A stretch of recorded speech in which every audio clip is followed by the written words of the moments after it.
Queridos hermanos, sean muy bendecidos. Vamos a empezar con el mensaje de este día. La prédica de hoy se llama Cristianos en Proceso. Vamos a Filipenses capítulo 3, versículos 12 al 14. Y esto lo escribió el mismísimo apóstol Pablo y nos dice: no que lo haya alcanzado ya, ni que ya sea perfecto, sino que prosigo por ver si logro hacer aquello para lo cual fui también asido por Cristo Jesús.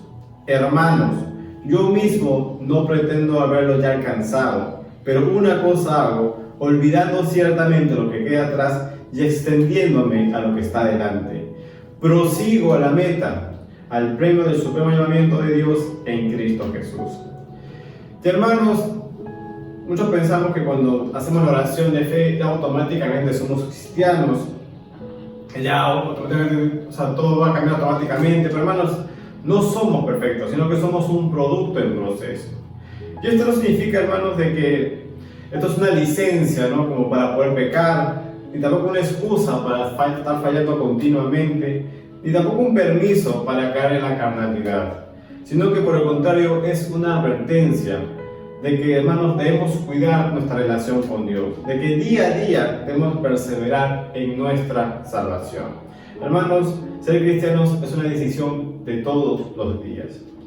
Y ahora, ¿cómo podemos avanzar en ese proceso a la perfección cristiana?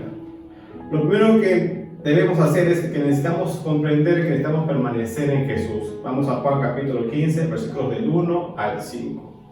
Jesús nos dijo: yo soy la vid verdadera y mi Padre es el labrador.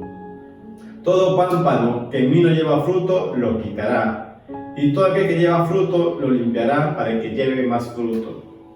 Ya vosotros estáis limpios por la palabra que os he hablado. Permaneced en mí y yo en vosotros. Como el pámpano no puede llevar fruto por sí mismo, si no permanece en la vid, así tampoco vosotros, si no permanecéis en mí. Yo soy la vid, vosotros los pámpanos. El que permanece en mí y yo en él, este lleva mucho fruto, porque separados de mí, nada podéis hacer. Ya nos pareciera evidente, ¿no?, que si queremos ser cristianos necesitamos tener una relación con Cristo Jesús, ¿no? Pero, hermanos, eso también requiere de humildad, requiere reconocer de cuánto necesitamos de Jesús, cuánto dependemos continuamente de Él. Porque, hermanos, por más que lo intentemos, por más que nos esforcemos, por más que pongamos todo nuestro empeño, si Jesús no está con nosotros, nada podemos hacer, nada podemos lograr. Si queremos tener una vida cristiana victoriosa, una vida bendecida, una vida con propósito, hermanos, necesitamos tener a Cristo, necesitamos cuidar nuestra relación con Jesús. Hermanos, usted tiene que estar pegado, unido a Jesús para que realmente pueda triunfar en la vida cristiana. Y lo siguiente es que debemos morir cada día. Vamos a Romanos capítulo 6, versículos del 4 al 7, y lo voy a leer en la versión traducción viviente que nos dice: pues hemos muertos y fuimos sepultados con Cristo mediante el bautismo. Y tal como Cristo fue levantado de los muertos por el poder glorioso del Padre, ahora nosotros también podemos vivir una vida nueva. Dado que fuimos unidos a Él en su muerte, también seremos resucitados como Él. Sabemos que nuestro antiguo ser pecaminoso fue crucificado con Cristo para que el pecado perdiera su poder en nuestra vida. Ya no somos esclavos del pecado, pues cuando morimos con Cristo fuimos liberados del poder del pecado. Hermanos, morir cada día es, hermanos, sepultar cada día el viejo hombre, morir a nuestras propias elecciones, nuestras propias decisiones para, hermanos, escoger lo que Dios quiere de nosotros. El gran predicador Martín Lutero, el gran reformador cristiano, dijo: pensé que el viejo hombre había muerto en las aguas del bautismo, pero descubrí que el infeliz sabía nadar. Ahora tengo que matarlo todos los días. Y, hermanos, así seamos el gran apóstol Pablo, Martín Lutero, todos tenemos que tomar la decisión día a día de morir a nosotros mismos, de negarnos a nosotros mismos, de que nuestras acciones menguen para que Cristo se levante en nosotros. Hermanos, el ser cristiano es reconocer que debemos morir todos los días a nosotros mismos. Lo siguiente es que debemos reconocer nuestras debilidades. Vamos a Mateo capítulo 26, versículos 40 al 41. Vino luego a sus discípulos y los halló durmiendo y dijo a Pedro: ¿Así que no habéis podido velar conmigo una hora? Velad y orad para que no entréis en tentación. El espíritu, la verdad, está dispuesto, pero la carne es débil. Hermanos, conocemos este momento de la historia de Jesús, en el cual él está en Getsemaní orando, y él va a ver a los discípulos y todos están durmiendo. Y aunque ellos querían, hermanos, acompañarlo, hermanos, no podían, se cansaban. Voy a leer el versículo 41 en la versión hispanoamericana, que nos dice: velen y oren para que no desfallezcan en la prueba. Es cierto que tienen buena voluntad, pero les faltan las fuerzas. Hermanos, con la voluntad no basta. Hay una frase que dice que el infierno está lleno de buenas voluntades, pero hermanos, necesitamos a Cristo en el corazón.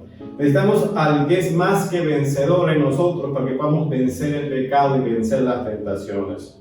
Hermanos, debemos esforzarnos para que Cristo reine en nosotros. No solamente basta con que nosotros menguemos, sino que tenemos que levantar a Cristo en nosotros. Tenemos que seguir sus pasos, tenemos que aprender a pensar como Él, a actuar como Él. Tenemos que dejar que sea Cristo quien gobierne y dirija nuestra vida para tener una excelente vida cristiana.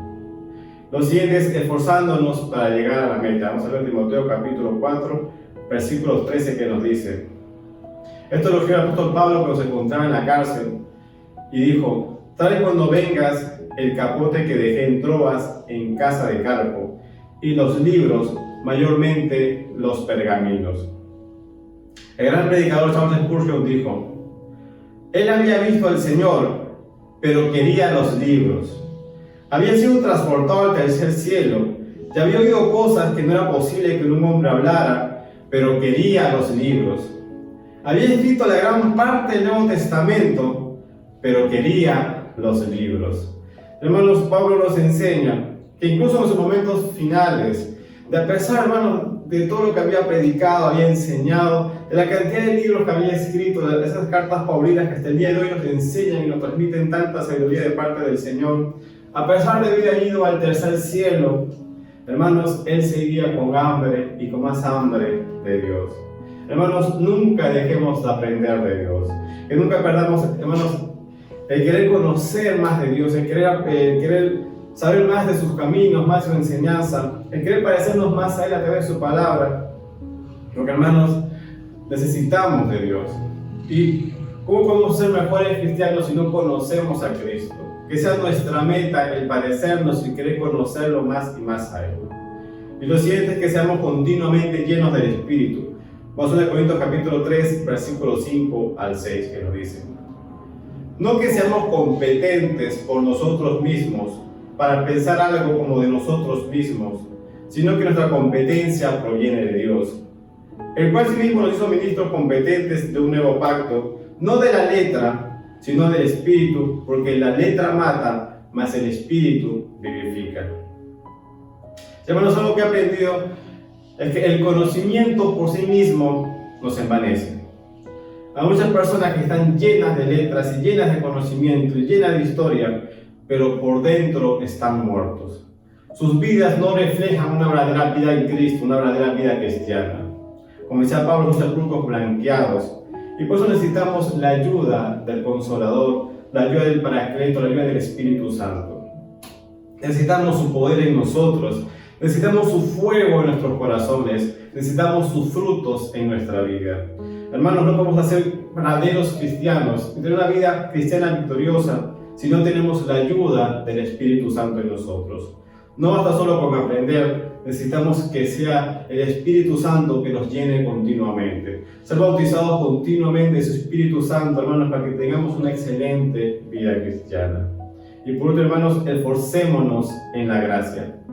Vamos a ver Timoteo capítulo 2, versículo 1, que nos dice: tú pues, hijo mío, esfuérzate en la gracia que es en Cristo Jesús. Esto lo escribió Pablo a su discípulo Timoteo. Esfuérzate en la gracia.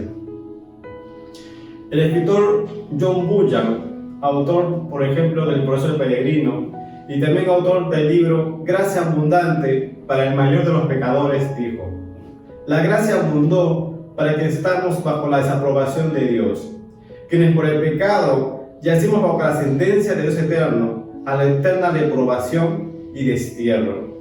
La gracia es una incomprensiblemente inmensa y agradadora plenitud de benevolencia y bondad. Y hermanos, es tan solamente por su gracia que hemos podido recibir el regalo de la salvación. Yo recuerdo hace unos años cuando en la iglesia hicieron un test y yo me acuerdo que había varias áreas y yo jalé, me acuerdo, en lo que respectaba a la gracia. Y yo me acuerdo cuando yo empecé el mundo cristiano, yo decía, yo quiero que todos se conviertan y que todo sea para Cristo, y que aquellos que rechazan el Evangelio están en pecado y se merecen en el infierno. Y como yo comienzo a ser un poco legalista, pero conforme pasa el tiempo, cuando más y más maduras en la fe, cuando vives mucha más experiencia, te das cuenta de cuánto necesitamos la gracia de Dios. Hermanos, no existe un solo día en que uno no apele a la gracia. Que todos los días necesito de la gracia de Dios para poder acercarme a Él, para poder reconocer que yo también soy el mayor de los pecadores, que Dios no merecía elegirme. Yo soy salvo tan solamente porque Dios vio algo en mí que yo incluso no lo veo. Y hermanos, existen hermanos en nuestra iglesia que también requieren que nosotros les transmitamos la gracia de Dios. Lo hermoso de la iglesia es que todos juntos podamos motivarnos, animarnos unos a los otros. No tan solamente exhortarnos o criticar, sino tan solamente quieren, hermanos, un hermano que les motive, que les enseñe, que les haga volver al Evangelio. Que hay personas a nuestro alrededor que también desean escuchar la gracia de Dios. Que también con tantos problemas en casa, en el trabajo, con todas las situaciones que pasan día a día, hay personas que están buscando de la gracia de Dios y nosotros tenemos que llevarlas. Hay muchos jóvenes, hombres y mujeres que con urgencia requieren que alguien les hable del Evangelio, que están a punto de tomar decisiones, hermanos, muy trágicas y están esperando que usted y yo le hablemos del mensaje de Jesús. Porque, hermanos, el amor de Dios es tan grande y su gracia es tan impresionante, que tan grande como son los cielos, así de grande es la gracia de Dios. Y hermanos, hoy necesitamos reconocer que necesitamos más gracia de Dios. Y si usted hoy día se da cuenta de que ha vivido una falsa vida cristiana, o se ha apartado de la fe, o quizás hoy día usted quiere experimentar esa gracia de Dios en su vida y realmente aceptar a Cristo en el corazón y pasar por este proceso para ser un verdadero cristiano, le invito a que me acompañe en una oración. Amado Padre Celestial, bendito Dios Todopoderoso, Padre, te pido perdón por mis pecados, por mis faltas, por mis malas decisiones.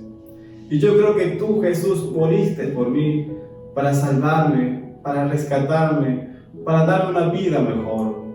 Yo te recibo ahora a ti, Jesús, como mi Señor y mi Salvador. Te pido que mi nombre sea escrito en el libro de la vida. Te pido que cambies mi corazón y que me acompañes por siempre. En tu nombre, Jesús. Amén. Queridos hermanos, continuamos al libro de Mateo, capítulo 10, versículo 8, que nos dice: sanad enfermos, limpiad leprosos, resucitad muertos, echad fuera demonios. De gracia recibisteis, dad de gracias. Vivimos en un mundo en el que nos dice que seamos egoístas, que seamos codiciosos, que todo debe ser para nosotros. Pero hermanos, el verdadero cristiano da. El verdadero cristiano sabe el valor de dar. El verdadero cristiano da su tiempo, da su vida, da su amor, hermanos, porque él sabe que más bien entró es dar que recibir. Así que le pido, hermanos, que bendigan este ministerio para que más personas y más familias conozcan el verdadero Evangelio y este mensaje poderoso de Jesús. Le pido también que si gustó el mensaje también nos dé su like, que lo comente y también que lo comparta. Que los hermanos sean muy bendecidos. Hasta la próxima.